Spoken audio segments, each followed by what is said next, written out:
करने के बाद सिर्फ 3 प्रश्न पूछने हैं। अब आपने प्रश्न पूछा, मैं किसको पढ़ाती हूँ? मैं क्लास में आ गई हूँ। आप सभी पढ़ने के लिए तैयार हैं। आप सभी अपना बैग खोल रहे हैं। मैं बोर्ड पर कुछ लिखने वाली हूँ। क्या है ये सब काम है, ठीक है।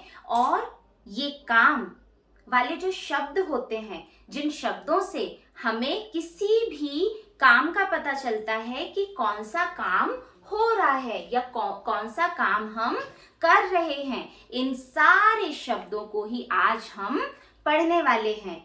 और ये शब्दों को क्या कहते हैं? ये शब्दों को कहा जाता है क्रिया। इन सारे शब्दों को कहा जाता है क्रिया।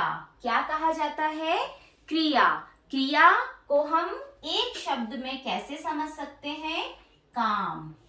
कैसे समझ सकते हैं? काम। कोई भी काम क्या होता है? क्रिया होता है, ठीक है। तो जल्दी से हम देख लेते हैं कि क्रिया आखिर होता क्या है। जिन शब्दों से सभी को मेरे पीछे पढ़ना है, जिन शब्दों से किसी भी कार्य के, जिन शब्दों से किसी भी कार्य के करने या होने का बोध होता है, उन शब्दों को क्रिया कहते हैं, ठीक है। मैम ने क्या लिखा है? आप सभी को इसको पढ़ना है। जिन शब्दों से किसी भी कार्य के करने या होने का बोध होता है, उन्हें क्रिया कहा जाता है। उन्हें क्रिया कहा जाता है। तो आपको समझ में आया कि जितने भी काम होते हैं, वो सारे काम वाले शब्द जो हैं वो क्रिया होते हैं। जैसे मैं यहाँ पे लिखती हूँ, राधा नाचती है, ठीक है। तो राधा कौन सा काम कर रही है? नाचने का काम कर रही है। तो नाचती है क्रिया है, ठीक है। इसमें क्रिया क्या है? नाचती है। मम्मी खाना पकाती है। इसमें मम्मी कौन सा काम कर रही है? खाना पकाने का काम कर रही है। काम क्या हो रहा है? पकाने का। तो पकाती है क्या है? क्रिया है। Very good. हम विद्यालय आते हैं। हम विद्यालय आते हैं। यहाँ पर कौन सा काम हो रहा है? आने का काम हो रहा है, ठीक है। तो आते हैं जो है वो क्या है?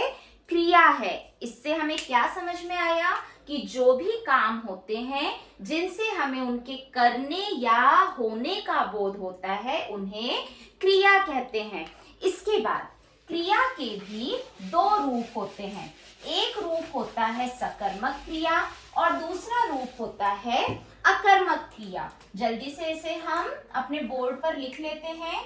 एक क्रिया होती है सकर्मक क्रिया और दूसरा रूप होता है अकर्मक क्रिया। अब ये सकर्मक और अकर्मक क्या होते हैं? जल्दी से हम देखते हैं।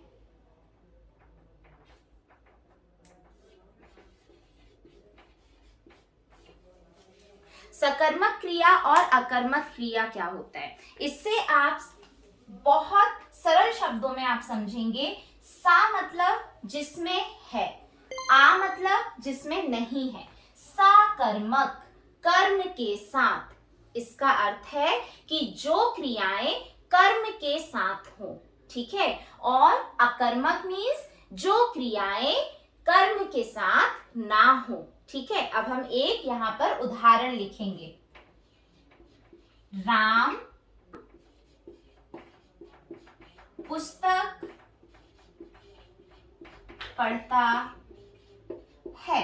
यहाँ पर क्या क्रिया हो रही है? क्या काम हो रहा है? पढ़ने का काम हो रहा है। लेकिन क्या पढ़ रहे हैं? पुस्तक को पढ़ रहे हैं। इसका अर्थ है कि जो क्रिया है, क्रिया के साथ यहाँ पर कर्म भी है। किसको पढ़ा जा रहा है? पुस्तक को पढ़ा जा रहा है। ठीक है, एक और उदाहरण हम देखेंगे। मीना फूलों में पानी डालती है। ठीक है, तो यहाँ पर जो काम हो रहा है, क्या काम हो रहा है? पानी डालने का काम हो रहा है। इसका अर्थ है कि डालना यहाँ पर क्रिया है। और क्या डाला जा रहा है? किसमें डाला जा रहा है? फूलों में पानी डाला जा रहा है। क्या डाला जा रहा है? पानी डाला जा रहा है। अर्थात यहाँ पर क्रिया के साथ उसका कर्म भी है। ठीक है, अब जब मैं अकर्मक क्रिया का उदाहरण लिखूंगी तो वो आपको और भी बेहतर तरीके से समझ में आएगा। देखिए, अगर मैं यहाँ पर सिर्फ लिख देती हूँ राम पढ़ता है, तो क्या आपको पता है कि वो क्या पढ़ता है? नहीं, हमें नहीं पता है। इसका अर्थ है यहाँ पर सिर्फ और सिर्फ क्रिया है। ठीक है, क्यों? इसके साथ कर्म नहीं है, इसलिए ये अकर्मक क्रिया का उदाहरण है। अगर मैं यहाँ पर लिख देती हूँ मीना डालती है, तो अभी यहाँ पर आएगा कि मीना क्या डालती है, किसमें डालती है, हमें नहीं पता है, तो इसलिए यहाँ पर अकर्मक क्रिया है। ठीक है, आपको समझ में आया? तो सकर्मक क्रिया और अकर्मक क्रिया की जो है परिभाषा क्या होगी, हम इसे कैसे बोलेंगे कि अकर्मक क्रिया क्या होती है और सकर्मक क्रिया होती है? तो हम यहाँ लिखेंगे जिस क्रिया में कर्ता के साथ कर्म भी जुड़ा होता है,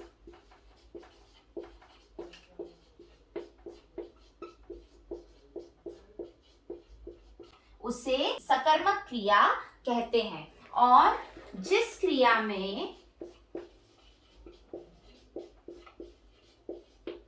कर्ता के साथ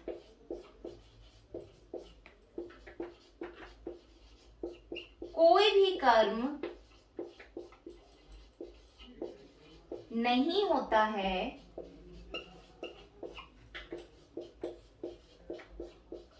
उसे अकर्मक क्रिया कहते हैं। तो आपको ये समझ में आया? अब अगर हमारे पास बहुत सारे वाक्य आ गए हैं तो हमें कैसे पता चलेगा? हम कैसे जल्दी से पता करेंगे कि किस वाक्य में सकर्मक क्रिया है या अकर्मक क्रिया है? तो आपको वाक्य पढ़ने के बाद सिर्फ 3 प्रश्न पूछने हैं। वो प्रश्न क्या हैं? क्या, किसको और किसे।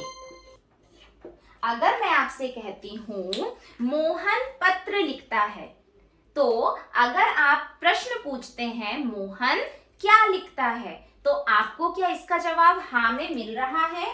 हाँ, मुझे इसका जवाब हाँ में मिल रहा है। हाँ, मोहन पत्र लिखता है।